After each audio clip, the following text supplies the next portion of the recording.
For me, democracy really is about people having a say in who their government is, but also having a say in decisions that the government makes.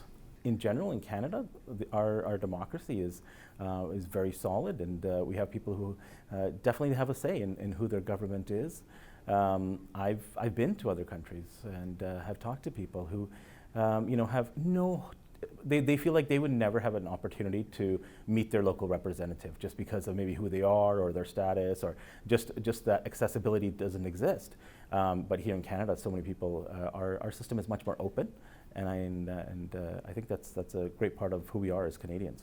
It really is about people. Just working with people and being able to have discussions. So at one level, it's about meeting with constituents and saying, okay, what are your concerns? How can we resolve some of these concerns? And there's immigration files, Revenue Canada files that you work with your staff and to help somebody directly.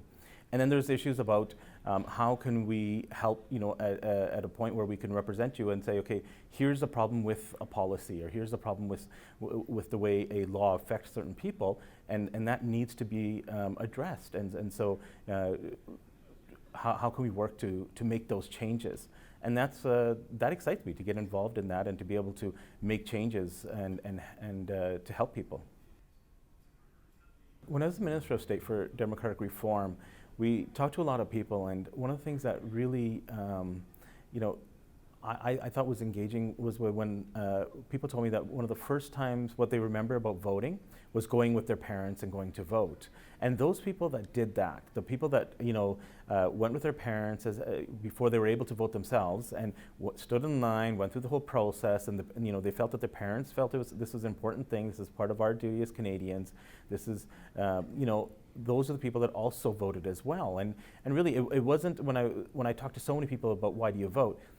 I don't think anybody ever said it's because of some TV commercial and some rapper or some TV movie star said, well, hey, get out and go vote. Great, that might publicize voting, but the value of going out and voting, I think, is something that a lot of people kind of learned, and so they picked up that's more intimate to them, and there's a reason for it. And for a lot of people, it's just because they got it from their families, and so I think that's important. Maybe next time you go, take your kids.